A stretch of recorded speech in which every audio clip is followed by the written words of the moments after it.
Hi, everyone. I'm Kristen Lopez, the film editor for TheWrap, and welcome to this amazing panel addressing gun violence in TV and film, presented by TheWrap and Brady, an organization empowering the creative community in the movement to end gun violence. Before heading to the White House to discuss their hashtag Show Your Safety initiative, we are joined by actors and activists Adam Brody and Piper Perabo. Welcome, both of you. It's so great to get to talk to you today. Thanks, Kristen. It's great to be here. Well, I mean, for people that don't know about Brady, I'm curious to know about your involvement, why you wanted to join this movement. I'll start with Piper. Thanks, Kristen. I think one of the reasons I was interested in getting involved with Brady and the creative coalition that's supporting common sense gun safety is that I work on a lot of shows that use weapons. And I think that there's a real power in storytelling to normalize culture, and we can do a lot to end gun violence just with some basic safety measures. Keeping guns that we legally have in our homes unloaded and stored safely would go a long way in ending gun violence. And we can all do that. Responsible gun owners are sensible and smart, and they want safety as well. So I think we can show that in our storytelling, and Brady's really leading the way in that effort. Piper was saying there's a tremendous power we have to help shape and reflect culture. And I think we've sort of had it both ways for maybe too long, where we espouse liberal values, but then we're like, we're going to kill each other a lot.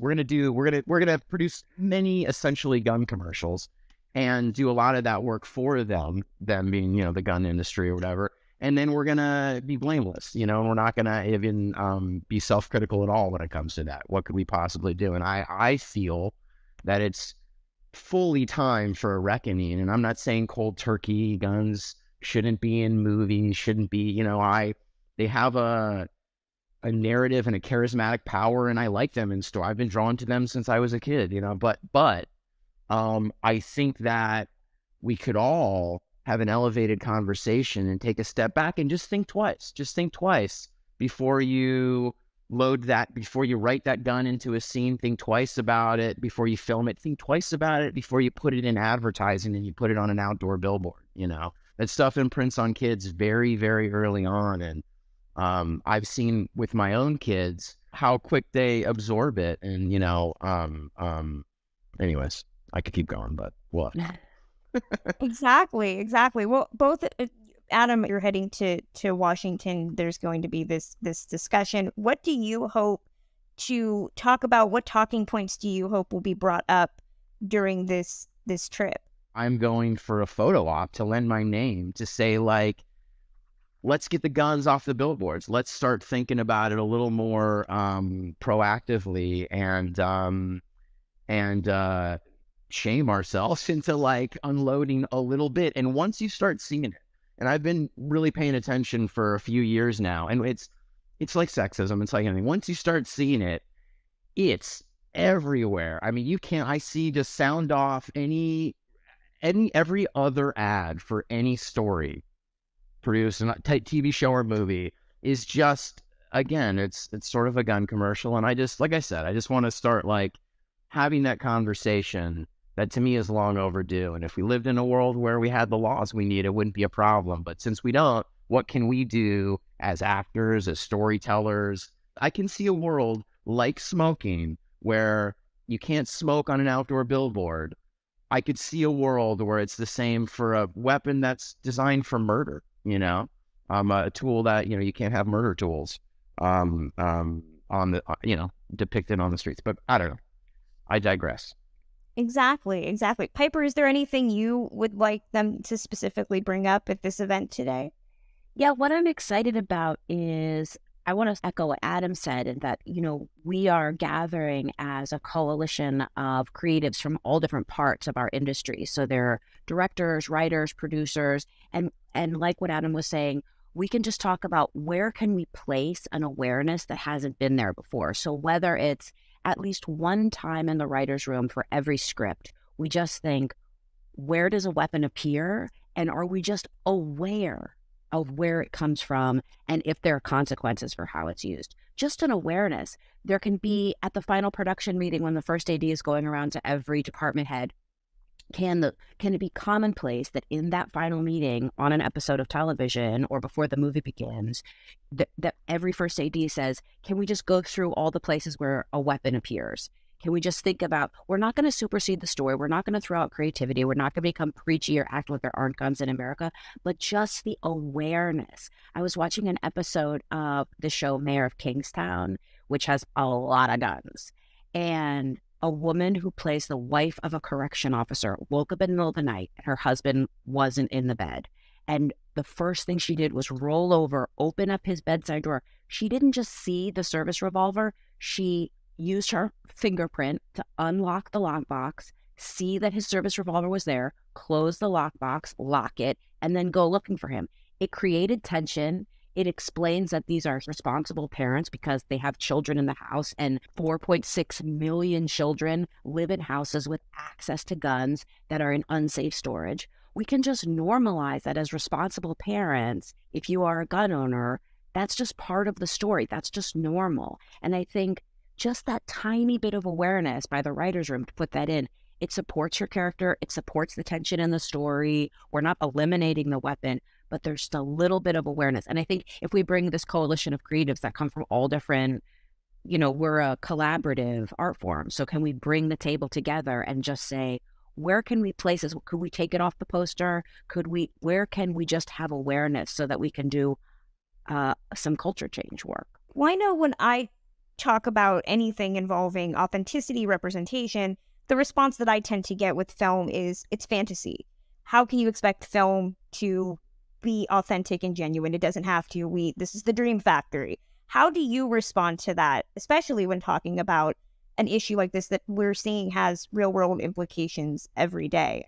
I mean, if it's the dream factory, this is part of my dream, that we live in a nation that's safe for our kids. Kids aren't afraid to go to school. I'm not an elected member of Congress. If I was, my dream would be to pass meaningful gun safety legislation and frankly, an assault weapons ban. But I work in the entertainment industry. And so I want to live in a community in America. My dream is that America is a community where we all participate in the world we'd like to see. And if I can do that through my industry, that's part of my dream. There's a tricky line to toe because, of course, you don't want to have puritanical values. Obviously, like, there's censorship to contend with and you need artistic expression, but I still don't think that absolves you of influence. Movies are they've influenced movies, television, it's influenced my life maybe more than any other, art form or piece of media, kind of media. And like I said, I just think so. It's we've thought about it in other ways. We're thinking about it in race. We're thinking about it in terms of the sexes. We're thinking about representation. We're thinking more deeply about class. And let's just put guns on the table too.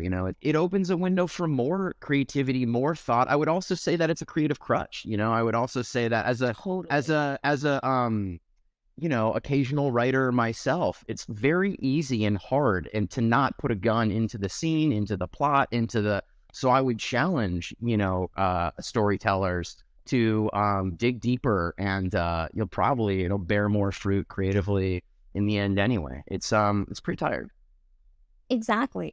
Adam brought up a question that I had brought up, which is anytime you're talking about creating a conversation with the way films depict things, whether that's sex or race or gender, there's, of course, the censorship question. This is, you're asking directors and screenwriters to change how they work with film. I'm curious how you look at that criticism specifically as well. Adam, you brought up the censorship word first. How do you look at it? I mean, like I said, it's a constantly evolving line.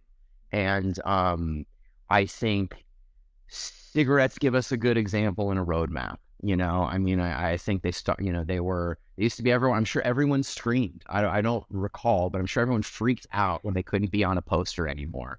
But we're here now and we're all better for it. And I think there's a consensus that this was fine and people are still creative and art still flourishes and we're not living in a totalitarian state. So I think it can be done along similar lines. And I think it's, much like gun legislation, like let's just do a little and see the results and we'll take it from there. Let's evolve with it.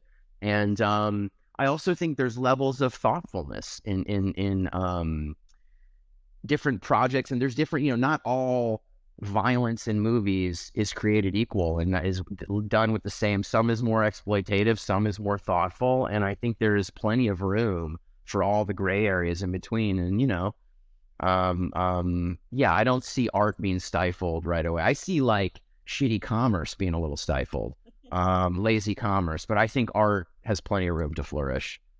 With a little more thoughtfulness and pullback. And like I said, I think more thoughtfulness could breed deeper art anyways.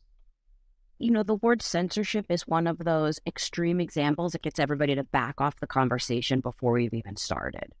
It's like people screaming Second Amendment. We haven't even gotten near the Second Amendment and they jump on an extreme example so that we can't have a conversation. And I'm, very anti-censorship, very free speech. But I am also willing to have really difficult conversations with people I disagree with so that we can start to form a common ground and a path forward. And so censorship, I feel like I'm very aware of it, but I'm not talking about creative censorship. I'm talking about awareness. And I don't want to ever conflate those two things. What I always find interesting, and, I was just talking about this in an article, is the dichotomy between sex and violence. Where we penalize sex scenes with a harder rating in most instances than we do over gun violence. And there's numerous examples of the two. I'm curious, as actors who have worked with a multitude of ratings, how do you look at that dichotomy, especially in the recent few years? I love this question. It's like difficult and complicated. I try to watch all the new shows when they come out, just so like I can, God forbid you run into somebody and you're like, oh, your show's, I can't wait to watch it. Like I gotta be part of the zeitgeist. Yeah. And I was watching Rachel Weisz's new show, Dead Ringers. Have you seen that, Adam? It's great. No, I like the original though. Isn't it? Yeah. It looks cool. It looks cool. It's so intense. And in the spoiler alert, if you are like, need to cover yours. Just spoil it. There's so many births in the pilot. There's like heads coming out of vaginas like you've never seen. Like I was like, whoa, it's a lot. And my husband was like, this is a lot. And I thought, wait, well, we just watched John Wick. And we were like, oh yeah, I know her. Like so calm. And there's bodies dropping across that movie. But 7 live births, and I was like, I don't think I've ever seen this much on television before. So it's so messy, it's so conflated. We're so overexposed to one and so underexposed to other. And when you talk about sexuality and violence on film, it's a very specific kind of American Hollywood sexuality that's on film. We're maybe just starting to get into a wider lens there, but it's a lot to dig through, and Hollywood certainly has a lot of work to do in our own house. And I feel like we're just starting to like separate all the cards on the table and take one thing at a time. But it's a lot of work to do. And I think we need to kind of untangle all these things and try to simply look at each one of them. And it's complicated. We have a lot of work to do. Exactly. Adam, I'm curious if you have anything to add. No, just that I think that's a holdover from patriarchal, puritanical religious stuff. It's all the old books are very violent and very sexless, and it's a male-dominated POV, and I think it's patriarchy. I think it's changing, and certainly the awareness is, like I said, and with the awareness it'll change. You can't see a breast, but if you want to see a lot of heads get blown off, no problem. That's as American as apple pie. So, God forbid you saw a penis. Oh my gosh. God forbid any adult was exposed to that. So thank God. Major warnings. Major warnings. Yeah. Thank God that's still a third rail. Well, I mean, I'm curious. Gun violence is so ubiquitous, unfortunately, in our society right now that it's really inescapable. I'm curious to know about, looking at your career and all of that prior to embarking on this. How did you look at gun violence before working on this campaign and working with Brady? How did you see the issue before? My mom was pretty forward thinking in this regard. At the time, I didn't like her for it. She wouldn't really buy us toy guns. And I was growing up in the 80s when there was these very realistic battery-powered black machine gun squirt guns that kids were getting killed with because they looked so real. And I wanted one so bad, and even so, my brothers and I would, okay, you're not going to buy us guns. We'll make them out of paper towel. We will take paper and cardboard paper tubes and tape everything together, whatever we can to kill each other. And so I'm not immune to the seductive power to this day of them, very much. And I have a 2-year-old son now, and I try to shield him from it as much as possible. And, it's still hard with a lot of cartoons. I'm shocked. Cars too. What the fuck? And I see it on him imprint so fast where he's grabbing things to shoot. I mean, it's funny, so we don't have cigarettes here in as much in popular culture. So he's not absorbing that. And my wife and I filmed a movie in Budapest last summer, and we were there for 2 months, and everybody smokes. And very instantly he was with pretzel sticks, mimicking it. And, you can just see how fast it absorbs. So anyways, I don't know, my relationship to it for a long time was one of seduction and not deep thinking of it. Mostly my life wasn't touched by gun violence. I had a friend shoot himself and die at 13 with a clearly unlocked gun of his dad's.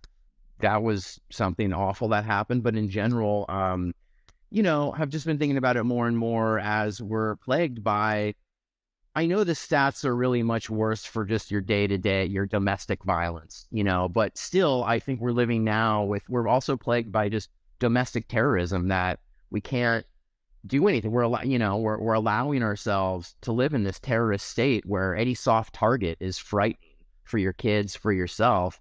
And of all the issues plaguing us, it feels to me the most simple, the most clearly, the most self-evident. The fix is how to get there, I don't know, but what to do is pretty simple to me, and it seems the most barbaric. The most self-defeating, we're the only country that does this. It's insane, and I'm so sick of it, and I want to scream like everybody. And so that brings us to here, and if there's anything I can do to put my hat in the ring in any angle, I want to. So I'm thankful for the opportunity. A lot of the work I do on screen has and continues to have guns in it. And it actually wasn't until the election of Trump that I thought about how I can use my platform to talk about things that I want to change in the world. And guns was part of that. I wasn't really looking critically at the work I was doing in a sense larger than myself. I was sort of like a mailman, you know what I mean?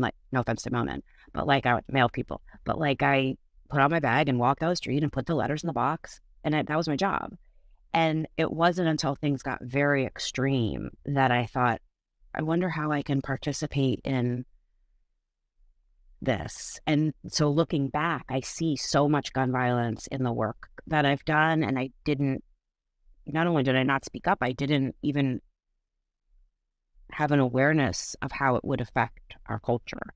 And so it's been a big shift for me, but I feel like that's a kind of common experience these days. People are kind of coming out of bubbles. And I have to say, I think it has a lot to do with young people. When you see young people marching out of their high schools because they're so pissed off that they just can't take it anymore, they're not when I was in high school and we're I swear, fuck this. And you know what I mean?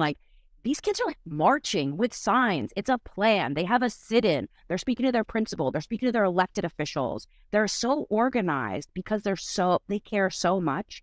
And that really inspires me. Like, oh my gosh, if you're doing this at 18, like I better get my ass in gear and get behind these kids because they're really afraid and they're going to be in charge. And let's, support that kind of work. And I feel really inspired by young people. So I feel like my awareness is the bare minimum that I can have, especially because I didn't have it before. Gen Z is just showing us all up. I see. Oh my God, they're like amazing.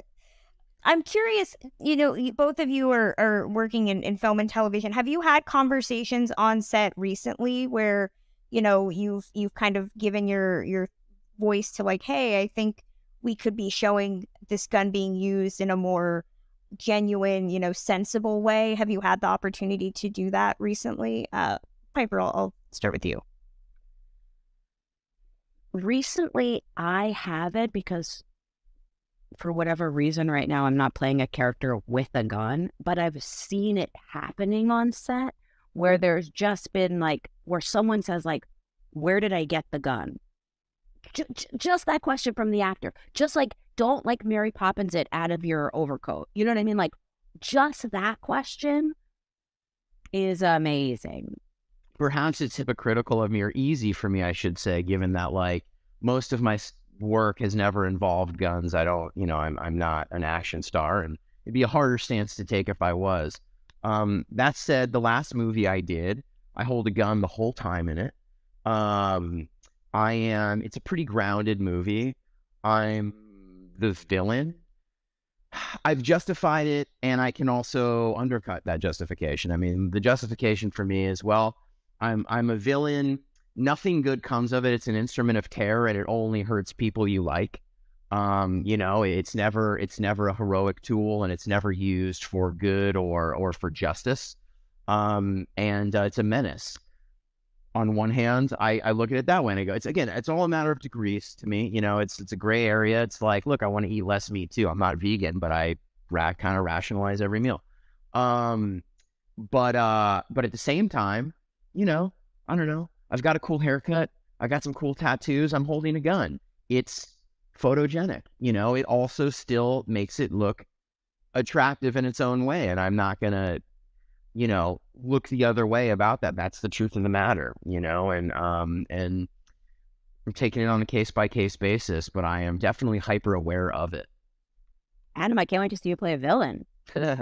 Yes. I chase my wife around. I'm also chasing my wife around the forest for a lot of the runtime.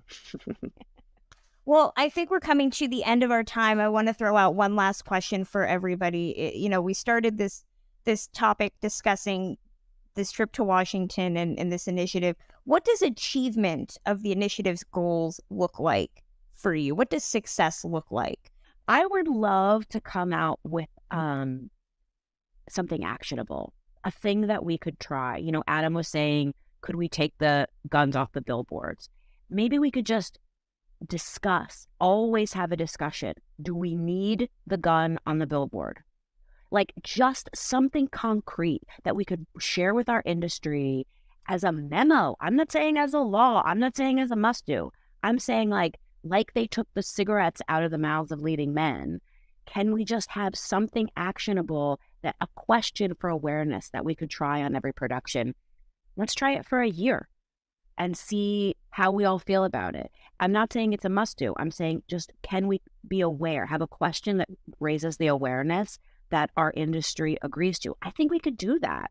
And, Biden is announcing his bid for re-election, and I would love to have, his support in that. And so I think it's exciting that we're going to the White House in this moment where there's a lot of momentum about what we can do for the future. And I would love our industry to be able to say, we will make this step. Something actionable would be really exciting to me. Yeah, a concrete step that we can actually move on. And that said, is starting, I don't want to say starting the conversation. People are having this conversation, but just like forwarding it and amplifying it and,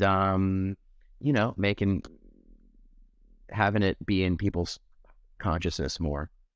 Well, I thank both of you for your time. If people want to learn more, they can go to bradyunited.org and read the letter. And I wish both of you the best on a successful trip to Washington, and fingers crossed some actionable results happen. Thank you both so much for your time.